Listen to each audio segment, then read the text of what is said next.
Right, so it's time for some cold reading. And honestly, I almost didn't post because in my head I was like, man, I'm tired. I don't feel like it. But then I had to remember, why I started in the first place. And it's just to build skills and to build practice and also to stay consistent because consistency helps in every area of life. You know what I mean? So sometimes you just gotta dig deep and get to it. So let's do that. Waiting until it's too late. If a man in the morning hear the right way, he may die in the evening without regret. Confucius. In 1991, my colleagues and I witnessed what I called the Michael Landon Malibu epidemic. When that strong viral actor developed terminal cancer, the thought, if it can happen to him, it can happen to me, spread like a virus. Suddenly, doctors and psychotherapists were flooded with phone calls. Unfortunately, it often takes a tragedy to make us look honestly at our lives. Tragedies trigger reevaluation and regret, sometimes too late to make things right. Perhaps the most common example is the driven man who invests most of his energy in his career. Then someone dies, usually a father, a mentor, or a contemporary, or the man himself is felled by a stress related disease. He realizes he would need an extra lifetime to get through the books he'd intended to read. His kids have grown up without his participation. He and his wife have not had an intimate moment in years. Now he sees the wisdom of the oft repeated observation: no dying man ever wished he spent more time at the office. I've seen grown men and women weep like babies because a parent died before they could reconcile or forgive, or fully express their love and gratitude. One was a woman who had severed relations with a mother who had belittled and criticized her for most of her life. For the sake of her sanity, she avoided her mother for 15 years. When she learned from a relative that her mother had died, she was surprised to find warm feelings welling up within her. For the first time, her thoughts were not dominated by anger. Instead, she was consumed by regret. Cutting my mother out of my life was an empty victory, she said. It kept away the hurt, but it also kept away any chance for a positive connection. I think I don't regret a single excess of my responsive youth. Sorry, it's a quote. Threw me off.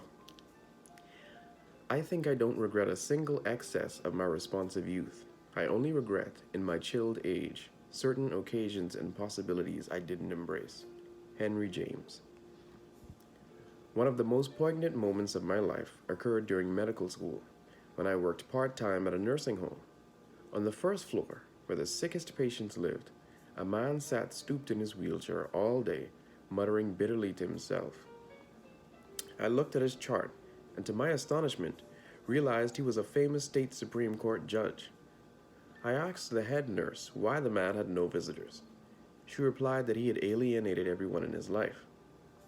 Living upstairs was Mr. Bronstein, who had so much vitality and joie de vivre, I think it's French, I don't know French, guys, that I wondered why he was in a nursing home. He explained that his wife lived on the first floor.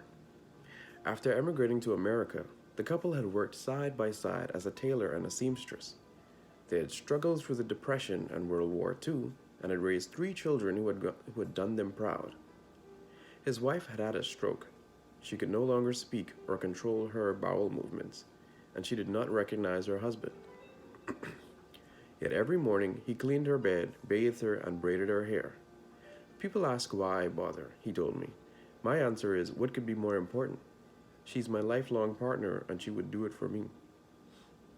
More than likely, Mr. Bronstein died without regret. I doubt if the judge was that fortunate.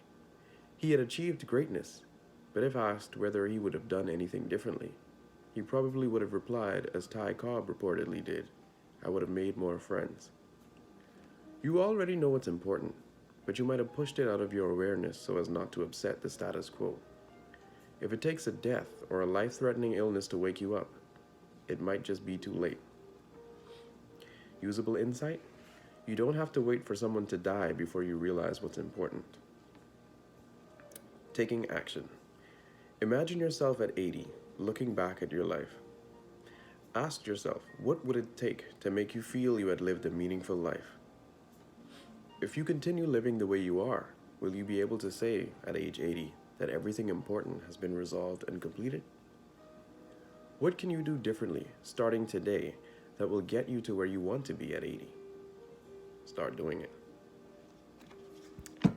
And that's that one. Waiting until it's too late. It's definitely real. We always there's this argument that we have so much time left, which I can understand the train of thought in that because a lot of people feel like at 20, 30, 40, 50, 60 life is finished and I didn't get where I wanted to be at 25, so now my life is done. And it's like, yo, you have so much more time to start over and do what you want to do. But on the flip side, life is short, it's not guaranteed. So you could let that mindset trap you into thinking that, okay, I have so much time, I can always resolve these issues later. When those two things are not the same, but I think some people conflate the two. Because when they tell you that you have so much more time left, it's not just to like slack off and chill and put off things. It's like you have time left to try new things and time left to chase a dream that maybe you put aside for so long. You still have time to go do that because you're still alive. And it's expected that you have some time left to live. We're not sure. No one is. But with things like that, like resolving past hurt issues, sometimes it's best to deal with it even when it's uncomfortable.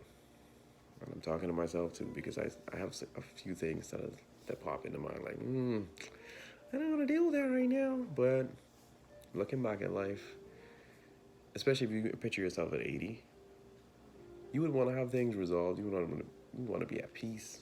So it's like, all right, I lived my life. I don't regret like not trying this or not fixing that or mending this relationship or whatever it is. You at least put in the effort to. Things may not always work out, People are like, oh, gotta reconcile before you die. Sometimes you reach out to people, you try to make things work, and it's literally it's like hitting a brick wall. You know what I mean? But once you sincerely put in that effort, then you could let that be. You know what I mean? You don't have to keep pushing and pushing and pushing, like, oh, you gotta die, I gotta fix it. Like, no.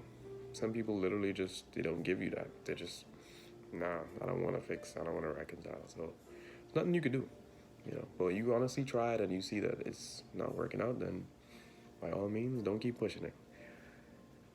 But outside of relationships, waiting too late to start your dream, waiting too late to take a risk, you know what I mean? That could also be a thing. But yeah, those are my thoughts, and that's cold reading. Hopefully you found something useful in that, and I hope you have a great week.